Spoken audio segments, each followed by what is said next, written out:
Hello and welcome again to Naked Truth. In the last episode, we saw that the promise to Abraham, or the promise of the land of Canaan or the land of Palestine to Abraham, was made to him and his descendants, i.e., his descendants who came through the lineage of Jacob, the son of Isaac, the son of Abraham. Um, and the promise of return to the land was made to the Israelites and their descendants, who also must be faithful Jews or faithful followers of the God of Israel. This promise was not made to Gentiles or those who convert to Judaism. It was a promise that was nationalistic in nature as well as religious. Today, we are looking at the law of return passed by the government of Israel, under which immigrants who are Jewish or who claim to be Jewish from all over the world um, were allowed to return and settle in Israel. Is that law compatible with the right of return as contained in the Hebrew scriptures? Now, let's first look at the law of return, called Aliya. This law was passed in 1950 and amended in 1954 and 1970. This law provides in Section 1 that every Jew has the right to come to this country, Israel, as an Ole. An Ole is an immigrant, a Jewish immigrant to Israel.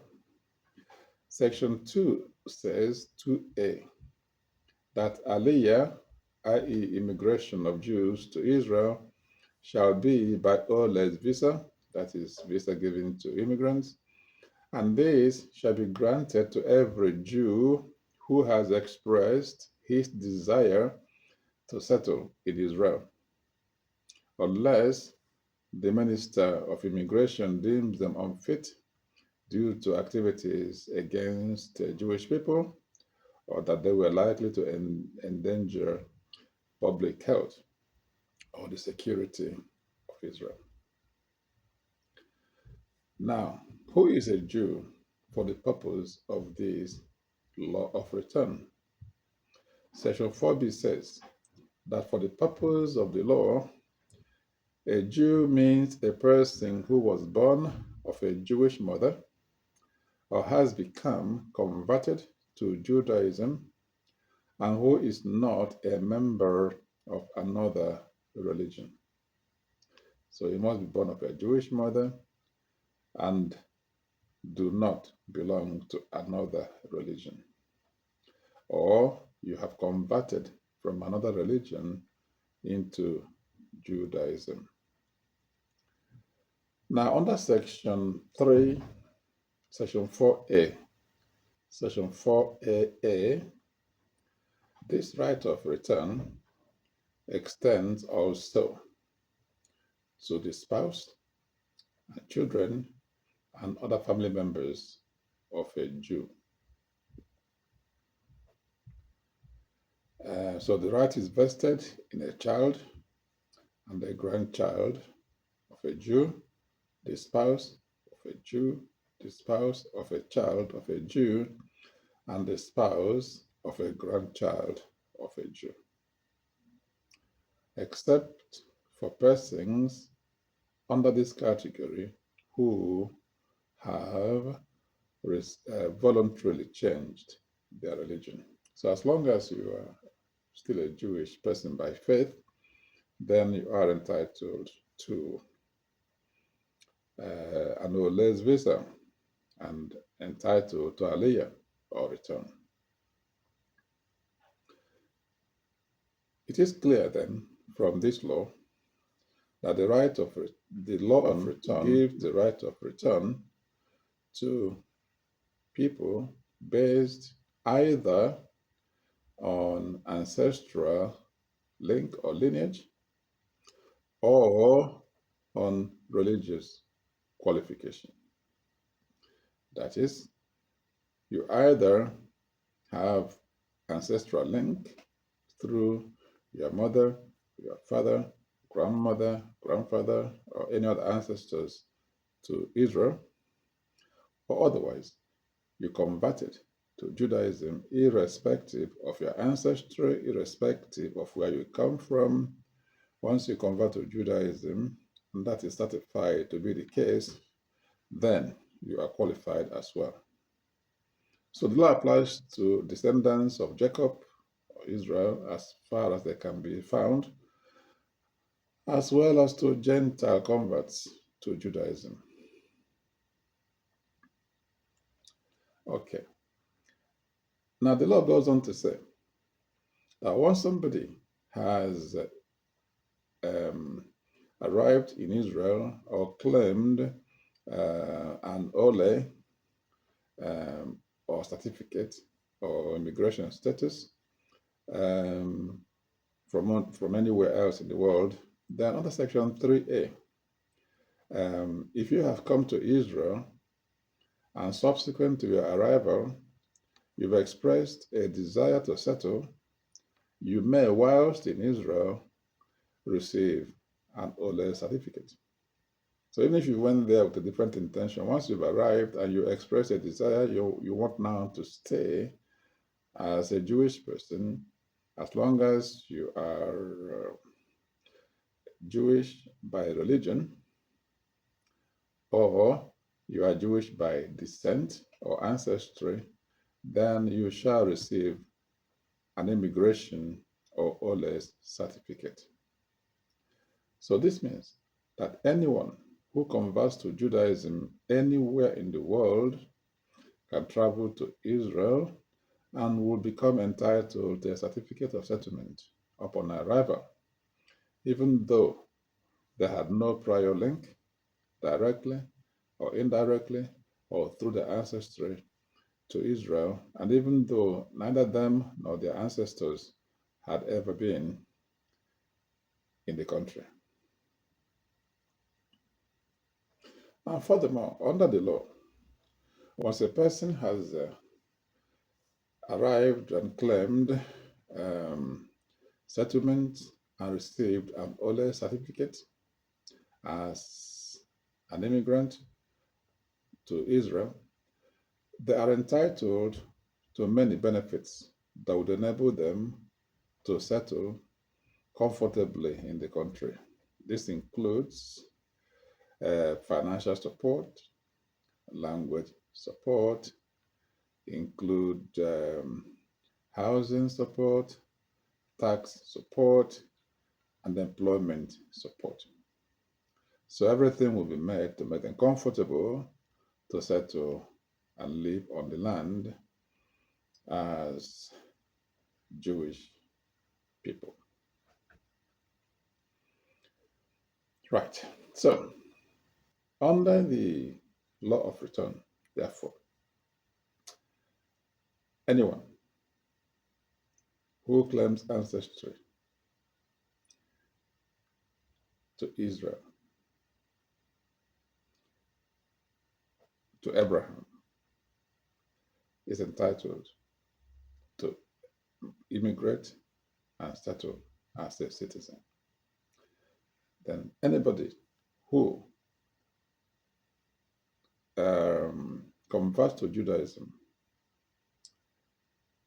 is also entitled to claim settlement and live on the land, which means that this law of return gives right of return to people who were not given the right of return in the scriptures or in the Hebrew scriptures.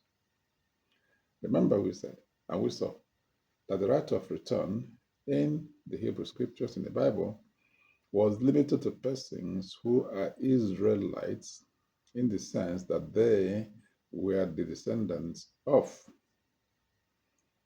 Abraham through Isaac, through Jacob or Israel. It was a right based on nationality,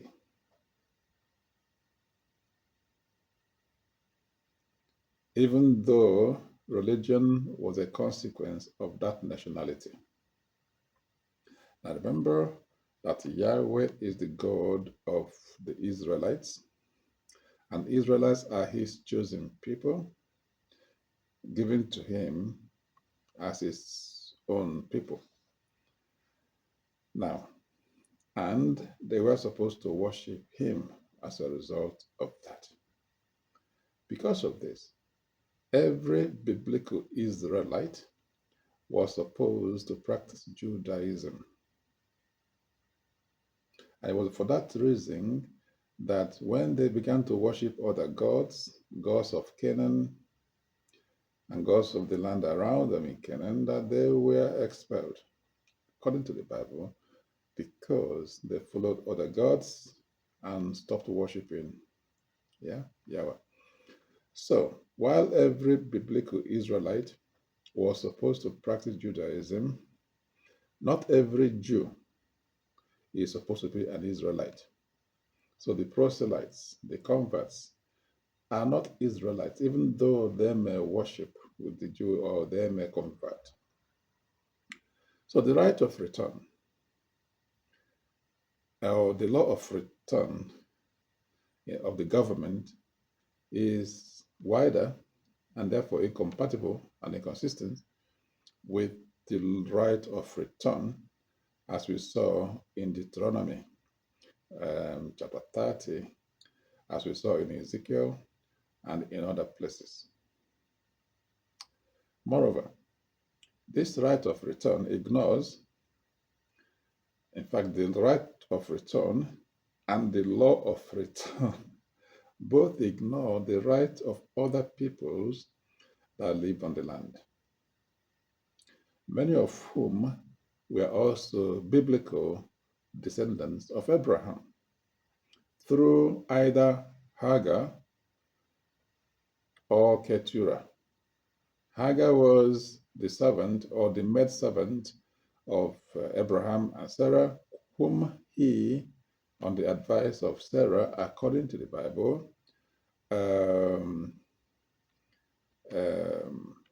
had intercourse with and had a son called Ishmael.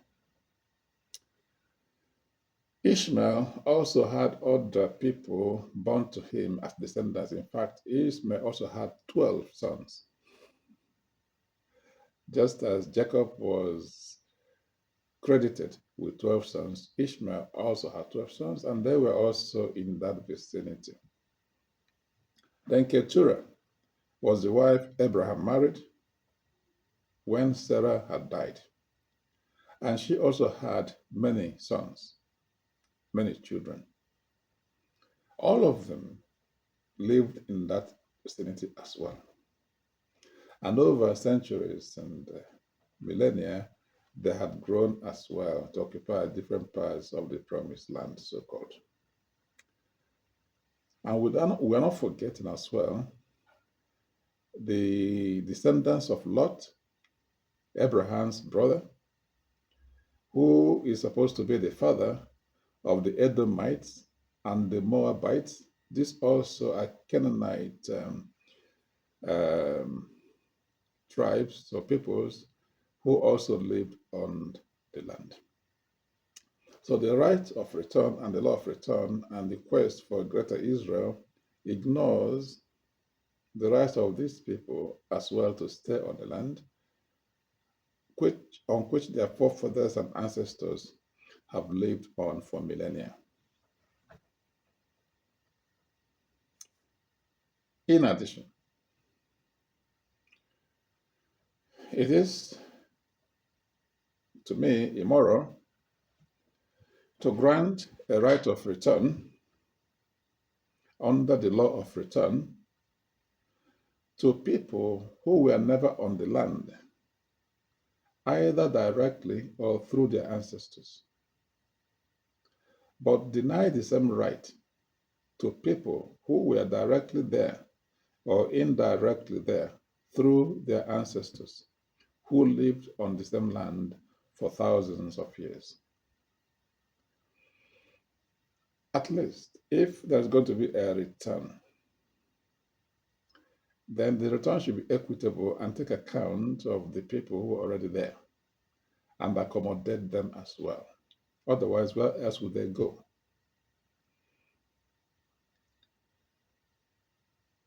So,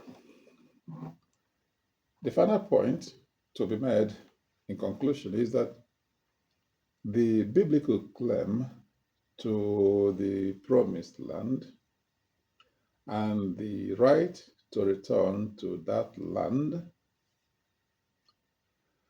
reflects religious mythology and legend. The mythology and legend of a particular people, which does not necessarily conform with or align with the mythology and legend of the people of other religions, also in the land. Now, mythology is mythology. Mythology is not fact, it's not uh, factual.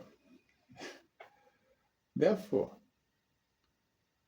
we cannot therefore say that we base the right to any land on the mythology of one people unless we also are prepared to accept and apply the mythology of other people contesting the same land. It is dangerous to lay claim on land based on the scriptures of religion.